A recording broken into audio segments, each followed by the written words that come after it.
अगर आपको पीएफ में अपना नाम ठीक करना है, क्या डॉक्यूमेंट लगेंगे, कैसे आपको सबमिट करना है, क्या क्या सही तरीका है, इस वीडियो में आप कंप्लीट जानकारी देखेंगे। मेरा छोटा सा परिचय जान लीजिए ताकि आप इस वीडियो पे भरोसा कर सकें।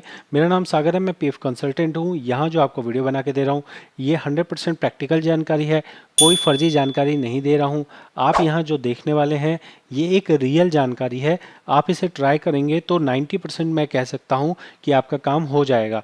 यहाँ समझिएगा बात क्या है। बात यह है कि जब आप अपना डेट ऑफ बर्थ या फिर नाम ठीक करना चाहें तो उसके लिए सबसे पहले आपको ये समझना है कि जो आप करेक्शन करना चाह रहे हैं वो छोटा करेक्शन है या बड़ा करेक्शन है। तो नाम के लिए जो छोटा और बड़े वाली बात कही गई है वो खास तौर पे बताया गया है कि अगर आप नाम ऐसा बदल रहे हो जहाँ पे नाम बिल्कुल ही बदल जा रहा है, जैसे राम को आप रमेश कर रहे हो तो राम और रमेश में बहुत अंतर है, तो उसे मेजर कहा जाएगा। ठीक है। और अगर छोटा मोटा अंतर है, जैसे मान लीजिए सागर में एक स्पेलिंग जो है एस ए की जगह एस ई लगाया जा रहा है, छोटा अक्षर है, छोटा अंतर है, तो वहाँ पे आपका माइनर करेक्शन माना जाएगा। आप प्रैक्टिकली ये समझ के चलो कि यहाँ पे बोला जा रहा है कि मेजर में आपको 3 डॉक्यूमेंट लगाने हैं और माइनर में आपको 2 डॉक्यूमेंट लगाने हैं।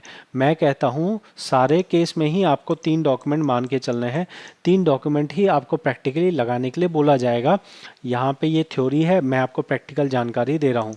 डेट ऑफ बर्थ की बात करें तो 3 साल से कम और 3 साल से ज़्यादा की बात हो रही है। फिलहाल अभी हम फोकस रखते हैं अपने नाम के ऊपर। नाम में आपको डॉक्यूमेंट क्या क्या लगाना है ये मैं आपको दिखा रहा हूँ, समझा रहा हूँ। देखो ध्यान से समझिएगा। आपको यहाँ पे बहुत सारी लंबी लिस्ट दे रखी है, मैं आपको प्रैक्टिकल जो चीज़ें होती है वो बता रहा हूँ। आपको आधार कार्ड लगाना ही लगाना है, आधार कार्ड के बिना कोई भी करेक्शन नहीं होगी आपकी। ठीक है। फिर पासपोर्ट हो सकता है आपके पास हो, अगर हो तो लगा दीजिए। अब ये समझ नहीं आ रहा है कि ये नाम करेक्शन में डेथ सर्टिफिकेट हो सकता है, कोई मेंबर एक्सपायर हो गया हो उसके डेथ सर्टिफिकेट की बात हो रही है, बर्थ सर्टिफिकेट लगाया जा सकता है, ड्राइविंग लाइसेंस लगाया जा सकता है, आपका 10th की मार्कशीट लगाई जा सकती है। ये चीज़ नई ऐड की गई है। साथ में ही आपका पैन कार्ड लगाया जा सकता है, राशन कार्ड जिसमें आपका नाम हो, वोटर आईडी लगाई जा सकती है। और इसके अंदर और जो लिस्ट दे रखी है, वीज़ा की बात की जा रही है अगर आप फॉरेनर हो।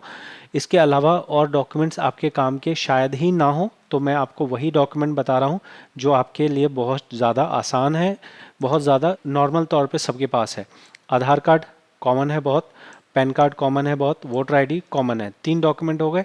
साथ में ही आपका 10वीं का मार्कशीट आपके लिए कॉमन हो सकता है। तो आपको ऐसे 3 डॉक्यूमेंट जोड़ने हैं जिस पे क्या क्या ज़रूरी हो। आपका नाम तो ज़रूरी है ही, साथ में आपका डेट ऑफ बर्थ भी ठीक हो, आपका फादर नेम भी ठीक हो। ये तीनों एलिमेंट आपको देखने हैं कागज़ के ऊपर। ये नहीं कि सिर्फ नाम ठीक है, बाकी फादर नेम दोनों, यहाँ कुछ और लिखा है, यहाँ कुछ और लिखा है, यहाँ कुछ और लिखा है, नहीं ऐसा नहीं चलेगा। फिर वो आपके रिजेक्ट होने का चांस है। आप ट्राई कर सकते हो, मैं नहीं कह रहा कि ऐसा हो सकता है भाई वो जो करेक्शन अप्रूव करने वाला हो वहाँ एक इंसान को बिठा रखा है, कोई कंप्यूटर जांच नहीं कर रहा है। आप जो डॉक्यूमेंट अपलोड करते हैं उस डॉक्यूमेंट को एक अधिकारी ऐसे बैठता है, अच्छा ये नाम यहाँ ये, यहाँ ये, यहाँ ये, यहाँ ये, यहाँ ये, यहाँ ये, okay approve approve approve approve approve approve कर दिया तो फिर वो अपडेट हो जाता है। ठीक है। तो यहाँ पे आपके डॉक्यूमेंट्स को कैसे देखा जा रहा है वो डिपेंड करता है उस अधिकारी पे। उस अधिकारी की वाइफ आज उससे लड़ी है या नहीं लड़ी है, उस चीज़ पे भी डिपेंड होता है कि वो कितने बारीकी से आपकी चीज़ों की जांच करता है, कितने बारीकी से आपके डॉक्यूमेंट देखता है। तो मेरा काम ये है कि आपको पहले ही सतर्क कर दूं कि आपका नाम तो देखा ही जाएगा, आपका फादर नेम और आपका डेट ऑफ बर्थ भी देखा जाएगा। तो ऐसे किन्हीं 3 डॉक्यूमेंट को अरेंज करें जहाँ पे ये तीनों चीज़ें एक जैसी हों। तीनों चीज़ें एक जैसी नहीं होंगी तो एक चीज़ जो है बोल दिया जाएगा कि आपके डिटेल्स मिसमैच कर रही हैं। ठीक है। अब नाम की बात समझ गए। अब मैं आपको ले चलता हूँ प्रैक्टिकल प्रोसेस के ऊपर। प्रैक्टिकल प्रोसेस में आप मेंबर होम की वेबसाइट पे लॉगिन कर लेंगे। एक चीज़ समझिएगा कि अगर आपकी एक से ज़्यादा कंपनियां हैं तो पहले उन्हें ट्रांसफ़र कर लीजिए। ट्रांसफ़र कर लेने के बाद जब सब एक जगह इकट्ठी हो जाए उसके बाद आप यहाँ पे अपना नेम करेक्शन के लिए जाएं। इस चीज़ के बारे में मैंने डिटेल में बात की है अपनी एक नंबर वीडियो में। आप इस वीडियो में 1 नंबर वीडियो जो इस सीरीज़ की है वहाँ जाके देख सकते हैं। जॉइंट डिक्लेरेशन पे जाना है, उसके बाद आपको गेट डिटेल करना है। गेट डिटेल करने के बाद आपके पास यहाँ पे 3 स्टेप है। स्टेप 1 में आपको अपना पहले मैनुअली चीज़ें फीड करनी है। स्टेप 2 में अपलोड करना है डॉक्यूमेंट। स्टेप 3 में आपको अपनी रिक्वेस्ट को देख लेना है और देख के सबमिट कर देना है। बाई चांस आप यहाँ लॉगिन ही नहीं कर पा रहे हो तो क्या करोगे? अगर लॉगिन ही नहीं कर पा रहे हैं तो यही सेम प्रोसेस आपकी कंपनी के पास से हो सकता है। कंपनी के पास सिस्टम दे दिया गया है जहाँ पे जिस तरह यहाँ खुल रहा है उसी तरह से कंपनी के पोर्टल पे भी खुलेगा और वहाँ से वो आपकी रिक्वेस्ट को अपलोड कर देंगे और फिर आपका जब करेक्शन हो जाए फिर आप लॉगिन वगैरह कर सकते हैं। तो यहाँ पे नेम करेक्शन की बात की जा रही है, मैं पेंसिल के निशान पे टच करता हूँ। मुझे यहाँ पे इस आईडी का कोई करेक्शन नहीं करना है, मैं बस आपको दिखाने के लिए इसको डेमो की तरह यूज़ कर रहा हूँ।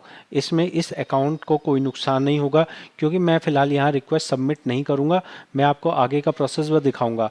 यहाँ पे अपडेट सर्विस डिटेल के अंदर मेरे को कुछ डिटेल अपडेट नहीं करनी है।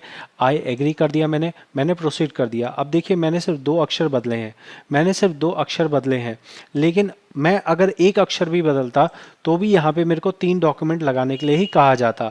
यहाँ पे कहा जा रहा है कि अगर माइनर हो, 3 अक्षर से ज़्यादा बदला जा रहा हो तब आपको 3 डॉक्यूमेंट लगाने हैं। लेकिन अब आप देख लीजिए कि मैंने सिर्फ 2 बार बैक स्पेस दबाया है और 2 अक्षर कट गए। 2 अक्षर कट गए मतलब कि छोटा करेक्शन हुआ, लेकिन छोटे करेक्शन होने के बाद भी तो मेरे को 3 डॉक्यूमेंट लगाने के लिए कह रहा है ना। तो यही चीज़ होती है कि प्रैक्टिकल में और थ्योरी में। अभी प्रैक्टिकल वाले जो हैं वो जानते हैं कि 3 डॉक्यूमेंट चाहिए और थ्योरी वाले क्या कहेंगे, तो पीएफ ऑफिस ने 2 डॉक्यूमेंट कहे हैं। अरे भैया तू लगा के तो देख एक बार, 2 मांग रहा है या 3 मांग रहा है। तो आपको यहाँ पे साइज़ के बारे में बताया जा रहा है कि 2 MB से ज़्यादा नहीं होना चाहिए। मैरिटल स्टेटस के अंदर कहा जा रहा है कि डॉक्यूमेंट नहीं चाहिए, जबकि असलियत ये है कि चाहिए। असलियत ये है कि सिस्टम आपसे मांगेगा अगर आप मैरिटल स्टेटस बदलोगे। इंडियन करना है तो नो डॉक्यूमेंट रिक्वायर्ड और हाइफन वगैरह नहीं चलेगा और PDF ही हमें चाहिए। और ये जो डॉक्यूमेंट है ये आपको डॉक्यूमेंट 1, डॉक्यूमेंट 2, डॉक्यूमेंट 3 में लगाने हैं। ठीक है, अब मेरी बात ध्यान से समझिएगा। यहाँ पे आपको क्या करना है, यहाँ पे आप एक एक सिलेक्ट करेंगे ऑप्शन। समझिएगा, जो नाम आप दे रहे हैं फाइल का उस नाम में सिंपल सा रखना है। जैसे अगर आधार है तो सिर्फ आधार लिख दो, पेन है तो सिर्फ पेन लिख दो, क्योंकि आप नाम गलत लिख देंगे तो यहाँ पे अपलोड नहीं होगा। और मान लीजिए कि आप ड्राइविंग लाइसेंस लिख रहे हैं तो ड्राइविंग और विदाउट स्पेस लाइसेंस लिख दीजिए। ठीक है, इस तरह से आप कर लीजिए। साइज़ को कंप्रेस करके रखिएगा ताकि तीनों डॉक्यूमेंट 2 MB से ज़्यादा ना हो। अब अगला डिफ़िकल्ट पार्ट मैं आपको बता रहा हूँ। डॉक्यूमेंट नंबर 1 को टच करते हैं। आपको इस पूरी लिस्ट में कहीं भी आपका आधार कार्ड देखने को नहीं मिलेगा।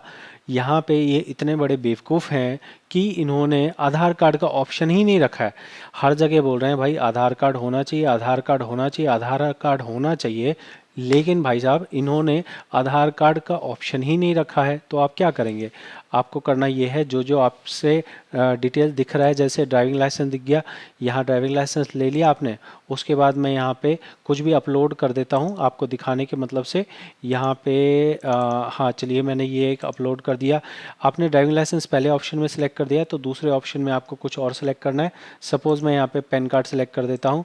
उसके बाद अगेन मेरे को यहाँ पे कुछ अपलोड करना है तो मैंने अगेन एक फ़ाइल अपलोड कर दी। उसके बाद मैं यहाँ पे तीसरे नंबर डॉक्यूमेंट पे आता हूँ। अब देखो मुझे तो आधार कार्ड अपलोड करना है लेकिन आधार कार्ड कहीं आ नहीं रहा, तो क्या करेंगे, तो हम यहाँ पे जो मैं करता हूँ, जो what I practically do, I am suggesting you, आप यहाँ पे वोटर आईडी टच कीजिए और वोटर आईडी टच करने के बाद यहाँ पे अपना आधार कार्ड लिंक कर दीजिए। अगर पीएफ अधिकारी नॉर्मल दिमाग का होगा तो वो इसको एक्सेप्ट कर लेगा और वो इस करेक्शन को स्वीकार कर लेगा। अगर आप बाई चांस गलत कोई डॉक्यूमेंट लगा दें तो यहाँ पे आप इसको टच कीजिएगा। उसके बाद अगेन आपके पास ऑप्शन आ जाएगा चीज़ें अपलोड करने का। तो ये प्रैक्टिकल चीज़ें हैं जो आपको वही बता सकता है जो प्रैक्टिकली काम करता हो। ठीक है, अब मैं इसे अपलोड करके आपको दिखा देता हूँ कि ये आगे पेज आपको कैसा नज़र आएगा। उसके आगे आप क्या करेंगे, उसके आगे सिंपल सा है कि आपकी कंपनी में रिक्वेस्ट चली जाएगी। कंपनी को आपको बोलना है आपने ये कर दिया है, ये कर दिया है, और अब आपको प्रीव्यू दिखाया जा रहा है। प्रीव्यू दिखाने के बाद आपको सबमिट करना है। यहाँ पे आप नीचे आ जाएंगे। नीचे आने के बाद बाय चांस मैं यहाँ पे सिर्फ नाम करेक्शन लगा रहा हूँ। अगर आपका मान लीजिए पूरा आपका आसमानी फटा हुआ है तो आपको नाम भी करना है, फादर नेम भी करना है और डेट ऑफ बर्थ भी करना है, तो सब लगा दो एक ही बार में। लेकिन ध्यान रखिएगा कि अगर आप सब लगाएंगे तो आपको सारे डॉक्यूमेंट अलग अलग नाम से सेव करने होंगे। भले ही आप आधार कार्ड लगा रहे हो तो पहली लाइन में आधार कार्ड लगा रहे हो तो आधार आगे लिख देना 1। थोड़ा सा मतलब प्रैक्टिकल करेंगे तब समझ आएगा आपको। तो फिलहाल मैं सिंपल वाला केस बता देता हूँ। ये आपने देख लिया, उसके बाद आई एग्री कर रहे हैं, उसके बाद गेट ओटीपी कर लिया और गेट ओटीपी करके आपकी रिक्वेस्ट चली गई आगे पीएफ ऑफिस में। पीएफ ऑफिस नहीं, एम्प्लॉयर के पास गई, एम्प्लॉयर के पास से आगे चली जाएगी आपके पीएफ ऑफिस में। पहले आपको इस तरह दिखाएगा पेंडिंग एट एम्प्लॉयर, ठीक है ना। पेंडिंग एट एम्प्लॉयर जब हो जाएगा उसके आगे चल के ऐसा लिखा आएगा पेंडिंग एट फील्ड ऑफिस, जो भी आपका पीएफ ऑफिस होगा वहाँ पे इस तरह से आपको नज़र आएगा। ट्रैक क्लेम स्टेटस, जैसे आप मान लीजिए अभी आपने अप्लाई किया ना, उसी तरह से आपको नज़र आएगा कि आपकी रिक्वेस्ट अभी कहाँ तक पहुँची है।